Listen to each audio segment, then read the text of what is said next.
तो चलिए दोस्तों, आज की वीडियो में बात करेंगे जबरदस्त एक्शन ड्रामा से भरी अंत से जुड़े अननोन फैक्ट्स की वीडियो में। तो वीडियो पसंद आए तो प्लीज लाइक, कमेंट और शेयर करने के साथ चैनल सब्सक्राइब करें और साथ में मौजूद घंटा भी बजा दें।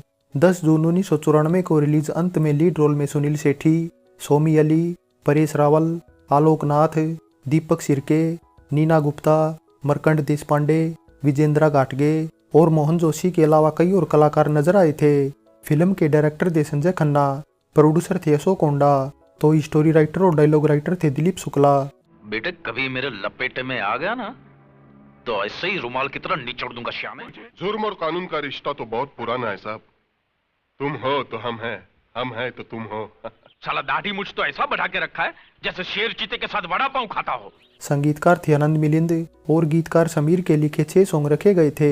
सभी सॉन्ग में बतौर प्लेबैक सिंगर आवाज दी थी कुमार सानू, उदित नारायण, अभिजीत भट्टाचार्य, सपना मुखर्जी, साधना सरगम, कविता कृष्णमूर्ति और पूर्णिमा ने। सॉन्ग थे जाने जा दिल न जना, दिलबर से नजर मिला, वादा करते हैं न इकरार करते हैं, आजा जाने जा ना ना ना ना ना, तू दीवानी मैं दीवाना, मेरा यहाँ वहाँ मचता है, आजा सिखा दूं तुझे मैं प्यार की एबीसी, सबसे जुदा दिलरुबा। फिल्म का म्यूजिक कमाल नहीं दिखा सका क्योंकि इसमें याद रखने लायक कोई पॉपुलर सॉन्ग ही नहीं था। 2 घंटे 21 मिनट की अंत को 4.8 आउट ऑफ 10 IMDb रेटिंग मिली हुई है। दोस्तों, बात बजट और बॉक्स ऑफिस कलेक्शन की करें तो इसका बजट 1 करोड़ 65 लाख रुपए रखा गया था और रिलीज होने के बाद बॉक्स ऑफिस इंडिया पर यह 3 करोड़ 97 लाख 75 हजार रुपए का कलेक्शन कर समेट रही थी। ओपनिंग डे पर इसने 32 लाख रुपए तो हफ्ते भर में 1 करोड़ 59 लाख 25 हजार रुपए का कलेक्शन कर लिया था, जिसमें सबसे ज्यादा कलेक्शन मुंबई, दिल्ली, यूपी, पंजाब और राजस्थान से किया था। तो वर्ल्ड वाइड भी फिल्म काफी अच्छा 7 करोड़ 72 लाख 34 हजार 180 रुपए का कलेक्शन करने में सफल रही थी। दोस्तों, ये तो बात रही फिल्म अंत से जुड़ी कास्ट और परफॉर्मेंस की। अब बात करते हैं इससे जुड़े नॉन फैक्ट्स की।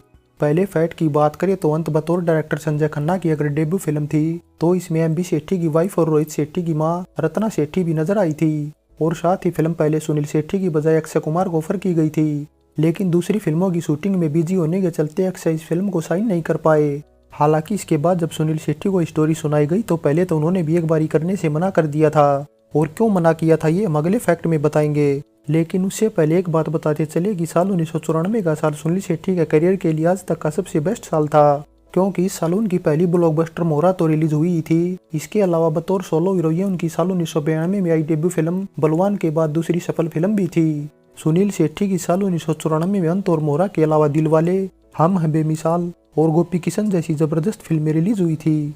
दूसरे फैक्ट की बात करें तो जिस टाइम अक्षय कुमार को फिल्म ऑफर की गई उस टाइम बतौर लीड हीरोइन सोमी अली को भी रोल ऑफर किया गया था। हालांकि सोमी ने तो तब फिल्म साइन कर ली, लेकिन अक्षय ने करने से मना कर दिया, जिस वजह से फिल्मकारों ने उस टाइम अक्षय कुमार के जबरदस्त विरोधी रहे सुनील शेट्टी को रोल ऑफर कर दिया। लेकिन फिल्म में ऑलरेडी सोमी अली के होने से उन्होंने करने से मना कर दिया। हालांकि उन्होंने इस वजह से मना किया क्योंकि वे और सोमी फिल्मों में आने से पहले जब रोशन तनेजा से एक्टिंग क्लास ले रहे थे तब सोमी ने उन्हें न केवल डफरी रो बताकर उनकी इंसल्ट कर दी, बल्कि इतना भी बोल दिया कि वे कभी उनके साथ फिल्म भी नहीं करेंगी। लेकिन इसके बाद जब प्रोड्यूसर अशोक कोंडा ने उन्हें सोचने का टाइम दिया तो वे न केवल फिल्म करने को तैयार हो गए, बल्कि सोमी को उनकी पिछली बचकानी हरकतों के लिए भी माफ कर दिया। लेकिन बावजूद इसके अंत सुनील शेट्टी और सोमी की साथ में रिलीज होने वाली इकलौती फिल्म बनकर रह गई। तीसरे फैक्ट की बात करें तो सुनील शेट्टी उस टाइम इतने बड़े स्टार नहीं थे, क्योंकि उन्हें इंडस्ट्री में 2-2.5 साल का ही टाइम हुआ था, लेकिन वे अपनी बॉडी पर अच्छा खासा ध्यान देते थे। हालांकि फिर भी मानो या न मानो, लेकिन उन्होंने इस फिल्म के लिए केवल 30 हजार रुपये ही फीस ली थी और ऐसा इसलिए था क्योंकि उन दिनों शेट्टी के पिता ही पैसों का सारा हिसाब किताब रखते थे और प्रोड्यूसर अशोक कोंडा फिल्म पर तय बजट से ज्यादा खर्च कर चुके थे, इसलिए उन्होंने रिलीज के टाइम बाकी बची फीस लेने से मना कर दिया। हालांकि एक बात यह भी थी कि जब फिल्म का बजट बढ़ गया था तब शेट्टी के पिता ने उन्हें पैसे उधार देने की पेशकश भी की थी। चौथे फैक्ट की बात करें तो फिल्म के क्लाइमैक्स एक्शन सीन फिल्माने के लिए काफी ज्यादा हाई टेक्निक का इस्तेमाल किया गया था, लेकिन बावजूद इसके रिलीज के बाद डायरेक्टर संजय गुप्ता संजय खन्ना पर भड़क गए, क्योंकि अंत के केवल 1 हफ्ते बाद ही उनकी आतिश फिल्म ऑफ फायर रिलीज होने वाली थी और दोनों फिल्मों के क्लाइमैक्स उन्हें काफी कुछ सेम लग रहे थे।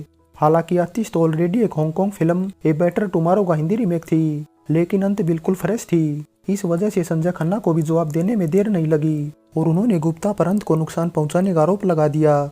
रिलीज होने के बाद आतिश ने कुछ हद तक अंत को नुकसान पहुंचाया भी, लेकिन फिर भी दोनों के बीच सबसे बड़ा फर्क उनकी स्टार पावर का था, क्योंकि आतिश में संजय दत्त और आदित्य पंचोली जैसे रमे हुए स्टार थे।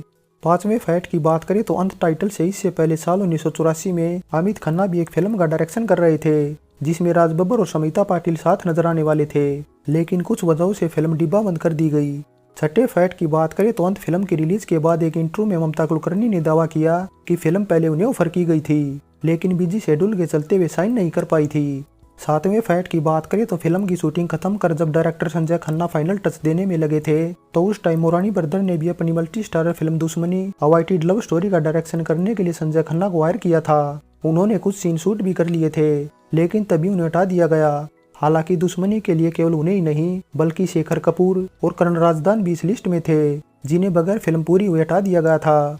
आठवें फैक्ट की बात करें तो बतौर डायरेक्टर संजय खन्ना की डेब्यू फिल्म होने के साथ अशोक हुंडा की भी बतौर प्रोड्यूसर डेब्यू फिल्म ही थी। हालांकि उन्होंने इससे पहले साल 1992 में विकराल टाइटल से एक फिल्म बनाने की घोषणा की थी, जिसमें सुनील शेट्टी के साथ परेश रावल, आलोक नाथ और विनय सप्रू नजर आने वाले थे, तो डायरेक्शन प्रभात खन्ना कर रहे थे। साथ ही म्यूजिक डायरेक्शन का जिम्मा भी आनंद मिलिंद को सौंप दिया गया था, लेकिन कुछ वजहों से फिल्म ठंडे बस्ते में चली गई। हालांकि अंत के बाद भी अशोक का करियर ज्यादा लंबा नहीं चला और सुनील शेट्टी के साथ साल 1996 में आई रक्षक, 2000 में क्रोध और 2003 में आई ओम के साथ खत्म हो गया। हालांकि इन सब फिल्मों को देखते हुए गौर करने लायक एक बात यह थी कि उनके करियर की सबसे बेस्ट फिल्म अंत थी। 9वें फैक्ट की बात करें तो 90 के दशक में सनी देओल की घायल से बतौर डायलॉग राइटर डेब्यू करने वाले दिलीप शुक्ला दिव्य शक्ति दामिनी और बेदर्दी के जबरदस्त जहरी डायलॉग लिखने के बाद काफी पॉपुलर हो गए थे, जिसके बाद अंत बतौर स्टोरी राइटरों की पहली फिल्म थी, लेकिन शूटिंग डिले होने के चलते ऐलान बतौर स्टोरी राइटरों की रिलीज होने वाली पहली फिल्म बन गई। 10वें फैक्ट की बात करें तो परेश रावल फिल्म में नेगेटिव रोल में बतौर मेन विलन नजर आए थे और साल 1994 वो साल था जब उनकी सुनील शेट्टी के साथ अंत के अलावा इससे पहले दिलवाले और बाद में मोहरा जैसी बेहतरीन फिल्में रिलीज हुई थी। लेकिन एक बात गौर करने लायक ये है कि मल्टी स्टारर फिल्मों को छोड़ दे तो अंत ही दोनों की साथ में सबसे सफल फिल्म मानी जाती है। मेरे को बाप मत बोल, देख मैंने भी जवानी में ना बहुत बाटलियां खोली है। 11वें फैक्ट की बात करें तो फिल्म के एक्शन सीक्वेंस में साल 1991 में आई हॉलीवुड की टर्मिनेटर 2 जजमेंट डे के बैकग्राउंड म्यूजिक का इस्तेमाल किया गया था। 12वें फैक्ट की बात करें तो फिल्म के टीवी राइट साल 2006 में भी फॉर यू एंटरटेनमेंट ने खरीद लिए थे। 13वें फैक्ट की बात करें तो इससे पहले की एक वीडियो में ऑलरेडी हम बता चुके हैं कि मोहन जोशी के लिए साल 1994 का साल टर्निंग पॉइंट साबित हुआ था, क्योंकि इस साल वे फिल्मों में बतौर मेन विलन नजर आने लगे थे। लेकिन अंत ऐसी फिल्म थी जिसमें वे पॉजिटिव रोल में तो थे ही, साथ ही सुनील शेट्टी के साथ भी ये उनकी पहली फिल्म थी, जिसके बाद वे उनके फेवरेट सपोर्टिंग हीरो भी बन गए थे। 14वें फैक्ट की बात करें तो मरकंड देशपांडे को फिल्म में परेश रावल के बेटे के रोल में साइन किया गया था, लेकिन साइन करते टाइम संजय खन्ना चाहते थे कि वे अपनी दाढ़ी कटवा लें, लेकिन मरकंड उस टाइम इसी लुक के साथ कई फिल्मों की शूटिंग कर रहे थे, इसलिए उनकी मजबूरी समझते हुए संजय खन्ना को इसी लुक के साथ शूटिंग करनी पड़ी। 15वें फैक्ट की बात करें तो कहने को तो सोमी अली फिल्म की मेन हीरोइन थी, लेकिन उन्हें डायलॉग ना मात्र के ही हाथ लगे थे। 16वें फैक्ट की बात करें तो कुछ टाइम के लिए शूटिंग डिले होने से सुनील शेट्टी और परेश रावल का हेयर स्टाइल कुछ सीन में बदला नजर आया था। दोस्तों ये तो बात रही अंत फिल्म से जुड़ी अननोन फैक्ट्स की।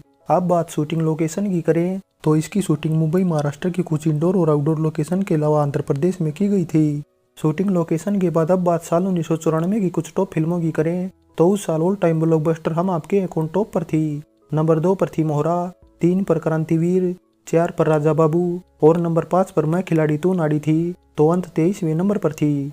दोस्तों अब बात 40वें फिल्म फेयर में अंत द्वारा जीते अवार्ड और नॉमिनेशन की करें तो एकमात्र अवार्ड सुनील शेट्टी के फेवरेट रहे रवि दीवानी बेस्ट एक्शन डायरेक्टर की कैटेगरी में अवार्ड जीतने में सफल हो पाए थे। फाइनली दोस्तों फिल्म की स्टोरी और दमदार जहरी डायलॉग के साथ इसके एक्शन तो एक तरफा जबरदस्त थे ही, साथ ही सभी की दमदार परफॉर्मेंस ने भी लोगों का दिल जीत लिया था। फिल्म में सुनील शेट्टी थे तो ये तय था कि फिल्म जबरदस्त एक्शन से भरी होगी और जो सुनील शेट्टी के फैन थे वे इसे देखकर काफी खुश भी थे। इसके अलावा परेश तो अपने अंदाज से 90 के दशक में लोगों की दिलों पर राज कर ही रहे थे। हालांकि बेशक फिल्म का म्यूजिक कमजोर था, लेकिन अगर इसका थोड़ा बजट कम होता या फिर थोड़ा बहुत कलेक्शन और कर लेती तो ये हिट की कैटेगरी में भी आ जाती। और दोस्तों अगर आपको हमारे द्वारा दी गई जानकारी पसंद आई है तो कमेंट कर राय जरूर दें, और आगे भी इसी तरह अपने मनपसंद वीडियो देखना चाहते हैं तो पहले चैनल सब्सक्राइब कर लें और हमारे नोटिफिकेशन पाने के लिए बेल आइकन का बटन भी दबा दें।